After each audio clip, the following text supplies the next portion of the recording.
No, don't really matter.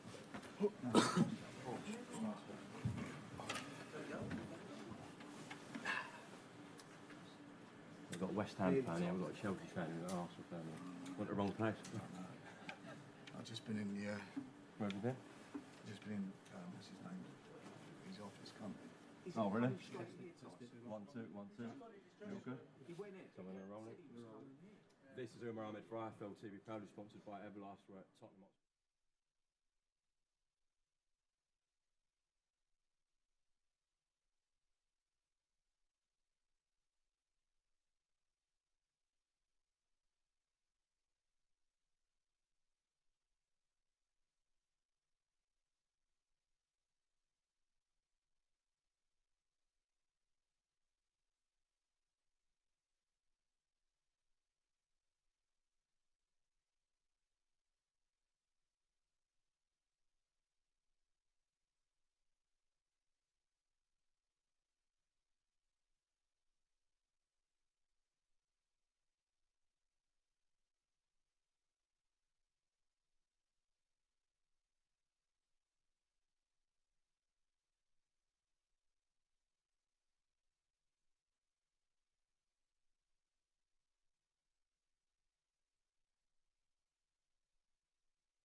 $500 million. We here? For us, an excellent year and set a really better. I'm stinking. I've got 20 drunk people following me around. Come and sit down. Bob, come sit up there. Sit down. This is hot. It is hot, it's the lights. Nice. Not as hot as you. Yeah. The shower will have to wait, unfortunately.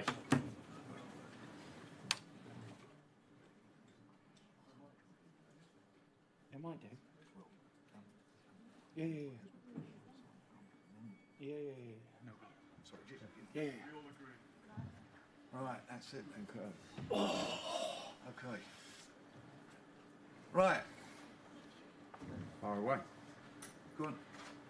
Well, thank you everyone for being here. What a night! What a spectacular event at Tottenham Hotspur. The king of heavyweight boxing putting on a tremendous show again. 59,700 and I think 69 people we had in there. It's amazing. It was amazing. On the 3rd of December. Yeah. Outside. It's 6 like degrees. It's like nothing I've ever seen. I don't know if we'll ever see anything like it again. He is a one-off. He is, I think, unbeatable, and we're soon going to find out, because I think now the plan is to move forward and set up a very, very big and interesting and exciting 2023. Can't wait. So we're all here. I'm sure everyone's got a lot of questions. Please feel free. And far away. And there's no obstacles in the way of making these fights. There's no obstacles. Questions? Question?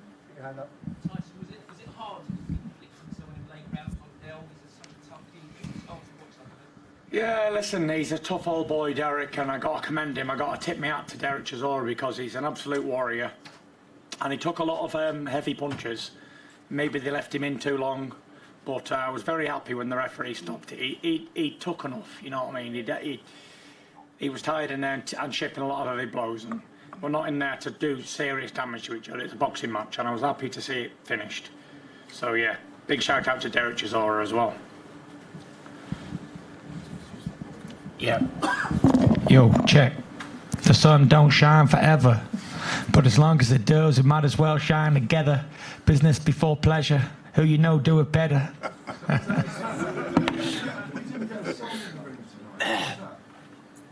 I was overwhelmed. I couldn't think of the words. It was like 60,000 people in here in December. Hard times. And a lot of people were saying, oh, this fight won't sell. Yada, yada, yada. It's going to be a terrible fight. But it was far from a terrible fight. And guess what? It did sell. And 60,000 British fans screaming Tyson Fury's name and going off the trolley with that ring walk. What a ring walk. But I'd just like to say, while I got the opportunity and I'm thinking about it, a massive thanks to Frank Warren and Queensberry and Bob Arum for putting this show on and sticking to the word and delivering yet again. And Frank, I call him the magic man, and it's definitely true, isn't it? Because whoever can sell a stadium out in winter, in December, in the freezing cold, against an opponent that people said it's not worth watching, you know, deserves the Blue Peter badge, in my opinion.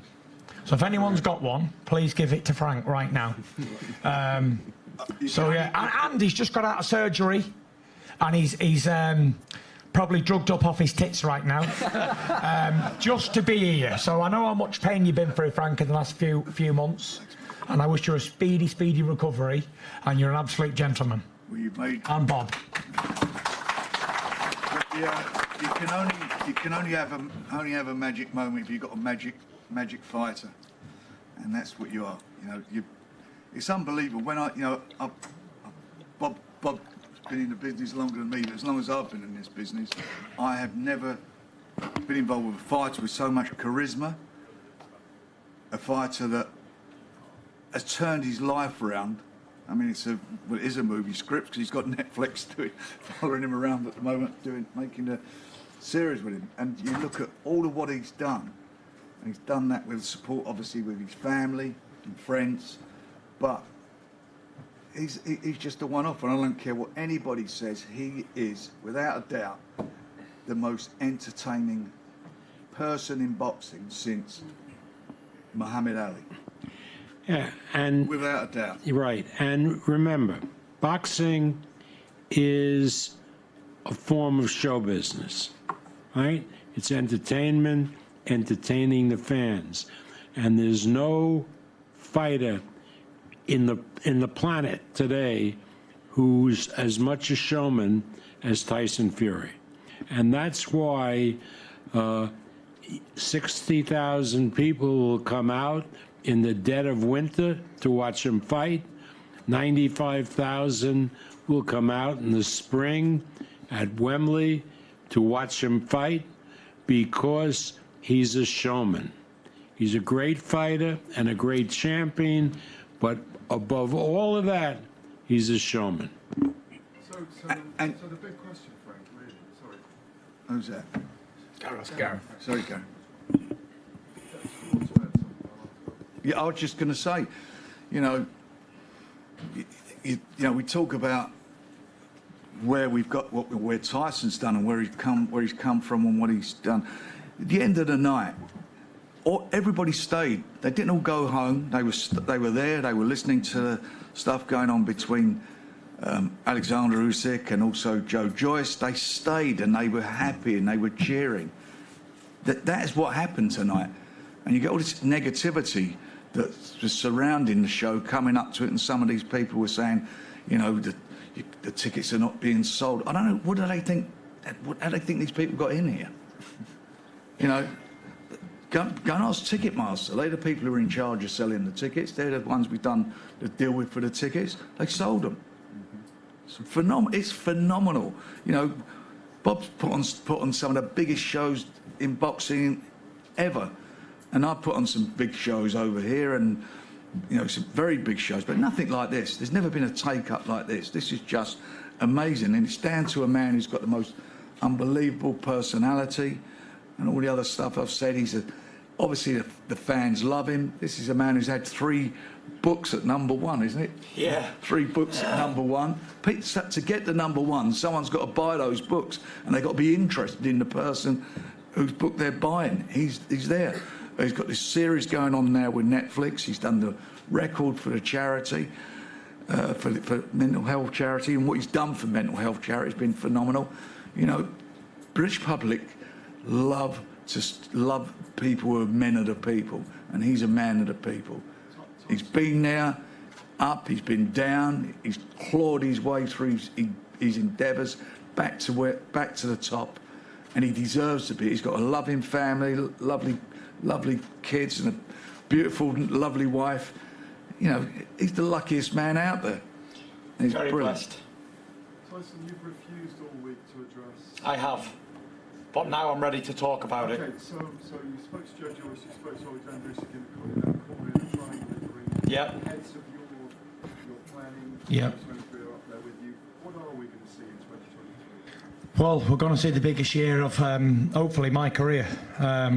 2023, we're going to get them big fights that the fans really crave. First of all, let's talk about Usyk, because now I can. Before, everyone wants to ask me a million questions about Usyk when I've got Chisora to beat. And as we see tonight, Chisora's no easy pushover for anybody. So, yeah, I'm ready, I'm willing to take on Usyk next, whether it's going to be in Saudi Arabia or back here in the UK. It's both places will be fantastic, and let's give the fans one champion, one name, one face. Usyk's up for the challenge. He came over tonight, so fair play to him. He's not an easy boxer to figure out. He's a slick southpaw mover with very good skills, Olympic gold medalist, and he's coming on some good form. So I'm really looking forward to the challenge. But for whatever reason, like I say, a lot of big fights, and Bob's here, he's 125 years old, and he can tell you himself, sometimes the big fights sometimes don't happen for whatever reason. But I've got a good feeling this one's going to happen. But if it doesn't for X, Y or Z reasons, then we'll have Joe Joyce at Wembley next year as well. But providing the Usyk one does happen, Then I'll do him, and then I'll have Joe Joyce as well at Wembley. Why not? Get up. And you got to think about it, they're proper, real, proper heavyweight fights. Proper ones. And more importantly, I think it'd be the biggest year ever for heavyweight boxing in this country. For sure, and people have been asking me all night, like, who's a tougher fight, Usyk or Joyce? And in my opinion, Usyk's a slicker boxer, but Joe Joyce is a juggernaut. And I think that Joe gives me a tougher fight than Usyk, 100%. Big Joe, 6'7" and 19.5 stone, like a juggernaut coming forward at me, trying to smash me to pieces, or Usyk trying to steal a jab running around the ring, trying to nick a point here and there. So I think that Usyk's a very good fighter. I'm not going to take anything away from him. He's the undisputed cruiserweight champion, and he's the unified heavyweight champion. So he's had a fantastic career. But I think that I do a job on him, and I can't just think it. I don't just want to talk it. I want to prove it.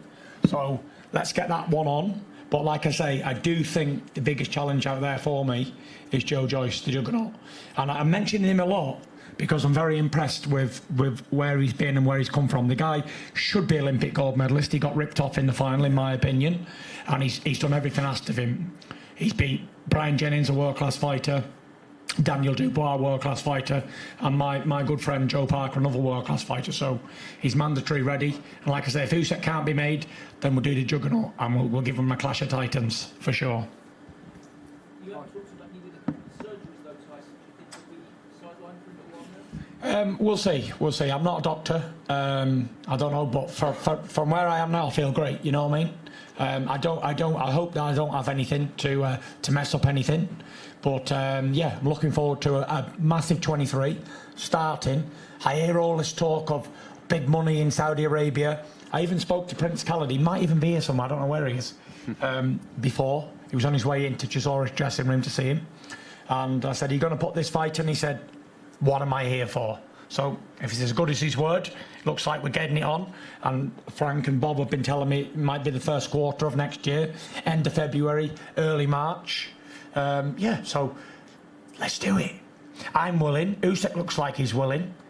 Bob, Frank, their peoples are willing. So let's get it on like Donkey Kong. Tyson, you've had your son by your side all week and your family, away from all the cameras and all the praise and everything. It's so important to share these moments, and you'll be able to look back in 20, 30 years. Yeah. I have you right by my side. Just a word to them, because I know it's, special for you. Yeah, I've had the kids here for the first time. I think they've been to one other fight, the comeback Sefer, but it's not really boxing. Professional boxing is not really a place for kids, in my opinion. And since they've got a little bit older, my daughter's 13 and Prince is 11, and I'm coming to the end of my career. Whatever I've got left, 2-3 fights left, I wanted them to experience it as well. So it's been good. It's been good to have him in the camp. Just out of curiosity, what was it like fighting in that freezing cold? To be honest, it was, while I was walking, I was thinking, fuck me, this is cold. And then when I was in the ring, it was freezing. But then when I got fighting a few rounds in, you don't really feel the cold, the adrenaline's pumping, and it was, I didn't feel cold. There was a little bit where I was like, oh, this is good old Derek, I'm freezing. But apart from that, it was all good. Any more questions? Tyson, what did you see when you looked into Usyk's eye when he was staring at you in the ring? I didn't see nothing apart from a ugly little man. And that's what I seen. But good looks don't win world titles, do they? Because if it was about good looks, then I'd never have won anything, because I'm fat as a pig, aren't I? Bald head, lanky, clumsy. Whatever people have called me over the years, 99% of it's all true, isn't it? But it's not looks that win fights. It's the inside of a man that wins a fight. Rocky Marciano wasn't a big man, but he's world heavyweight champion. Tommy Burns was 5'7", still world heavyweight champion, knocked out Jess Willard 6'6". So it's not about the size of the man, it's the fight, the size of the fight in the man. And we'll see. We'll see. What do you say when likes of Frank said, people think you're unbeatable?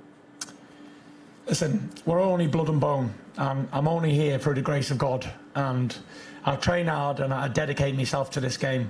I only started taking this game serious when I got to about 30. Before then, it was all fun and games. It was just like I was able to box people and beat them with natural ability. But now I've got Sugar Hill with me, and I've got my nutrition team and strength conditioning guys. I think we're moving on to the next level, and the 10 rounds that I got tonight were very, very valuable to me to take me into the next year for sure. So, well, hold on a minute, Gareth. Can you finish your question?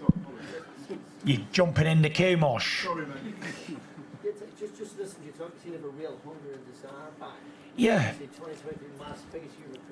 Don't forget, I retired back in April, and I really meant it hand on heart. Frank was trying to come to me with exhibition fights, Frank, wasn't we? And I just said, I don't want to box anymore. And I had 4 months of that, living at home with Paris and the kids and the dog and all that sort of stuff, the normal family life. And I suppose when you've been in the spotlight like I have and been heavyweight champion for so long and been boxing your whole life nearly, it's very difficult to live a normal life. And I always said, I just want to live a normal life, just leave me alone in Morecambe Bay driving me old Passat round. But when I think about it, I'm anything but normal. I'm an abnormal load. So I have to, this is what I do. This is who I am. And this is what has defined me as a person. And if it wasn't, then I wouldn't be here. I wouldn't be winning fights. I wouldn't have won 34 fights in a row with 24 knockouts. Get up. And there we are. I'm an entertainer. It's what I love. My dad had a good point recently. He said, Tyson is like Frankenstein's monster. He thrives on energy of the crowd and the people. A bit like the old gladiators from the Roman theatres and stuff to the crowd. That's me. I come alive. I come alive and I sap it all up like a sponge. And it makes me feel like I want to be alive. I love this. I'm living on the edge of my seat. It's the only thing that I can do that gives me happiness, sadness, scared, nerves. And I said to the boys, like, in the changing room, I really, really love where I am. Like, this is my comfort zone. I'm like, what? Being 60,000 people screaming your name and you got to go fight one-on-one with somebody. I said, yes, that's where I thrive. That's my life. That's what I live for. But at 34, and my cousin Caesar said, you're only in your prime. I think he's right. I'm getting better with age, like a fine wine. But we'll see. We'll see. One fight at a time. And that's all we can do. One fight at a time. Tyson, this is Kieran Wright from the White Press. My question is, you're talking about Usyk, and you talk about Joe Joyce, etc. What's your opinion about Anthony Joshua, and also maybe also fighting him? Nita. Zero.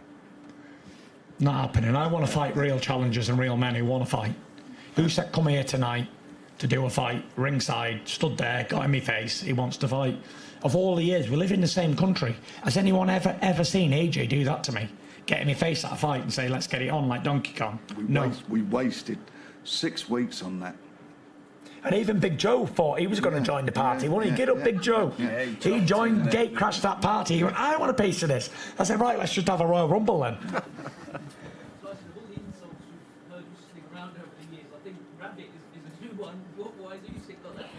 I don't know. He just looks like a rabbit, doesn't he?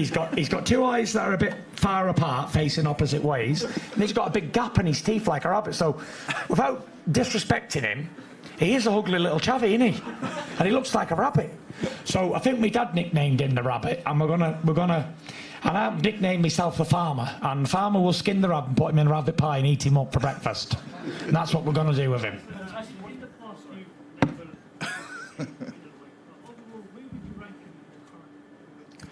But there is merit to this middleweight talk. When he was an amateur, when I was a super heavyweight, when I was about 17, 18, he was boxing at 75 kilos. And that's when he lost to Sean Porter as an amateur, 75 kilos. So it ain't just me saying, oh, he's a small man, he's a middleweight. There is merit to the middleweight talk. So he has boxed at middleweight as an amateur. I've never boxed at anything but super heavyweight. So I can actually say that. So yeah, there is talk of it. I think he's about... It's a toss-up between number 2 and number 3. Listen, you can never write off Deontay Wilder, so you can put 1, me, and then you can put the next 3 in a hat and pick them. Usyk, Joyce, Wilder. But I don't think there's anybody in the world that can take Deontay Wilder's power. No one. Usyk's a slick boxer, southpaw, and Joe Joyce is a juggernaut, and that's a fight I'd love to see. If I fight Usyk, then maybe Joe can fight Wilder. Who here wouldn't want to see that? We wouldn't want to see the world's toughest man take on the world's biggest puncher.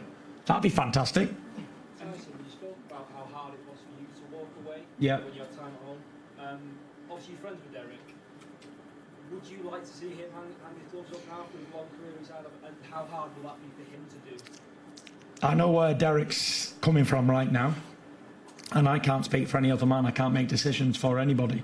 Derek will have to make his own decisions, and he's been in this game long enough. He's a veteran, and he will make the right decisions, best for him and his family. But for me, I'd love to see him retire, but still stay in the sport, because he's a legend of this game in British boxing. He's like a folk hero. People love him, and who wouldn't want to tune into Derek's fights? Always entertaining, always gives his all, and he's definitely a good fighting man for sure. Been around so long.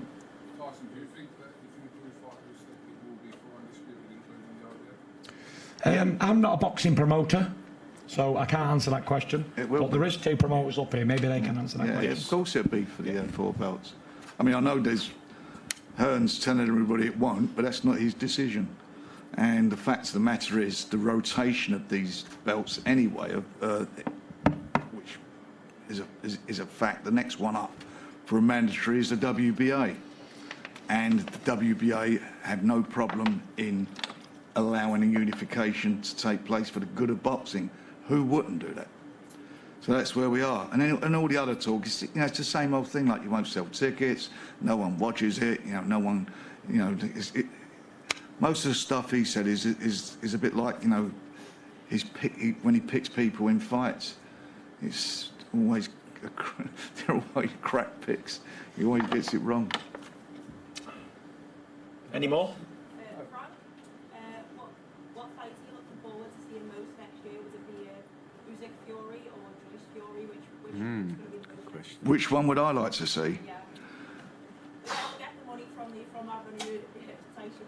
I don't think, I mean, obviously, both of them are huge fights, there's no doubt about that. What would I like to see? I think the one I would like to see from my satisfaction is to see the Usyk fight, because I want to see Tyson get what he should be. Officially, I believe he is the best heavyweight in the world. He is, in my opinion. So he gets that. But I'd also love to see the Joyce fight, because of the styles. I mean, it will be something special. So, get them both on. If Tyson wants to do that, we get them both on, we get them on. Hopefully, in the first 6 months, we can get both. Yeah. But that's up to Tyson. He's the guy who's getting in there, and he's got to be right, he's got to be comfortable with everything, and providing he's comfortable, then we'll get him on. And I've got Get to me say, in there. I'm like a high-paid escort. Right. Show me the money, and let's roll. Let's rock and roll. Innit, Bob? We're not in this game for nothing. We're here to get paid and get laid. Come on! Tyson, do you think Usyk is overrated? Usyk, I think, listen, man's a good fighter, and we'll see if he's overrated when he fights me. That's all I can say about him. you're not going Look, to take let me say granted, something about Usyk, and don't forget it, Tyson. He's a Ukrainian. Ukrainians fight like nobody else in the world. People didn't give them a chance against Russia. So much bigger country, and they knocked the crap, and they're knocking the crap out of Russia.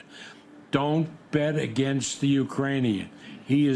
I think Tyson wins that fight, but Usyk is going to give him everything that he has. Hi Tyson, well done tonight. You were brilliant. It's a pleasure to be alive watching you. Thank you. Derek Chisora was always there as a leader. Absolute warrior. Now, Yeah. I'm hearing everyone say Usyk, Joshua, all these names, they're all different obstacles that you have to face. Yeah. All of us in here, all of us in the world have different obstacles to face all the time coming up to us. What's your advice for everyone listening around the world now to tackle those objects in front of us and the obstacles to get right life? Life's a tough thing. If you take it for granted, you can lose it quite quickly. For me, my life, I struggle in all the time, but I set short-term goals, and I don't mean massive goals, and short-term, like day-to-day things, and I just take one day at a time, and I'm very happy to be alive and well. And if there is anybody out there, which I know there's a lot of people suffering, then it ain't always going to be like that. Look at me. I was 400 and odd pounds, 3 years out the ring. Nobody in the world thought I was going to... I didn't even believe I was going to come back. I thought I was going to end up in a padded room somewhere. But yeah, I changed my life around, and here I am. I got back to the top of the heavyweight division when everybody wrote me off. And it just shows you that nothing is out of reach and anything is possible as long as you have faith. Thank you. One more question then, because... Big man's got to take a shower. Correct. Right, who is it? Get him, because he has been trying to get a question in all night. Thank you, Tyson. You have in the past that smaller heavyweights you find a lot trickier, they're a lot more nimble. Yeah. Usyk is widely considered to have the best footwork in the game. How do your legs compare to the version of Tyson Fury Klitschko 7 years ago? I don't know. You know, it's a tough question, and it's a long time ago, and age waits for nobody. But Usyk's older than me, actually. So he's about 35, I'm 34, so it's an even match. If he was 22, it might be different. But he's an old man. He's had 300 odd amateur fights. He's worn out too. He's got about 250,000 miles on his clock. He's had 315 amateur fights or something, and then he's had about 20 professional fights. And I don't believe he's got the best footwork in boxing. No. And I don't believe he outspeeds me either. Because if you look at the AJ fights, he was getting hit quite often. And with Derek. Yeah, Derek really put it to him. Yeah. Derek had him 50-50 really, and listen, he got the decision, fair play, but it was a close fight. And even the American guy who he fought, Witherspoon, he was hitting him with shots, he was marked up, so he's not the hardest man to hit, even though he's a southpaw. I think my long range and speed and feints will do the job on him. And we'll see, I want to have a boxing match, why not? I think I'm faster than him, I think I'm the quickest heavyweight out there, for my size. Yep. I have one last question. This is going off topic, but no one's going to pick you, mate. You're going to have to you. Sorry, I was just going to say, going off topic. There's been lots of videos of Jake Paul, you know, and Tommy Fury always, because obviously Tommy Fury is your brother, etc., and family.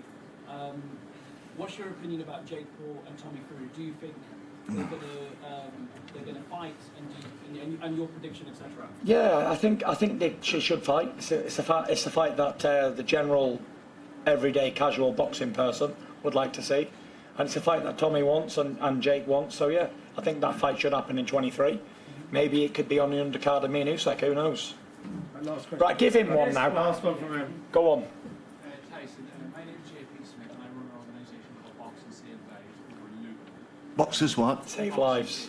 Yeah. I'm not sure if you remember, but just over a decade ago, before you fought Derek Chisora for the first time, you came down to Luton and you had a bit of boxing in the local in the middle of the actual shopping centre. Yeah. Lots of young people are still inspired by you. So what kind of advice do you give to young people now, boys and girls, who are thinking of taking up boxing? I think that you should follow your dreams and follow your heart, and give 110% of whatever you're going to do. Anything worth achieving is going to be difficult, but at the end of it, if you can sit back and say, you know what, I achieved what I wanted to achieve, and even if you don't achieve what you wanted to, but you had a really good try at it, that's not a failure. Failure is not having the guts to try. So yeah, give 110% and always remember to follow your heart and dreams. I was a little kid and I wanted to be world heavyweight champion, and here I am, heavyweight champion of the world. 7 or 8 billion people in the world, and maybe there's 1 or 2 heavyweight champions of the world, and I'm one of them. So anything is possible, and dreams do come true, because I'm living my dream. I used to watch like Ali, Mike Tyson, Lennox Lewis, all the guys Ricky and Nassim Ahmed on TV growing up as a kid, and I thought I want to be like these guys, and now here I am doing what I got to do and entertaining like they did. Good question. Thanks very much, guys, and thank you very much, Tyson. Thank you, everybody. Thank you, Thanks, everyone. Well done. When you sit there and you talk like this and you I call ain't these giving crowds, anything up, Gareth. so you might I box. want a big 23. Yeah. So that talk, so you could go on for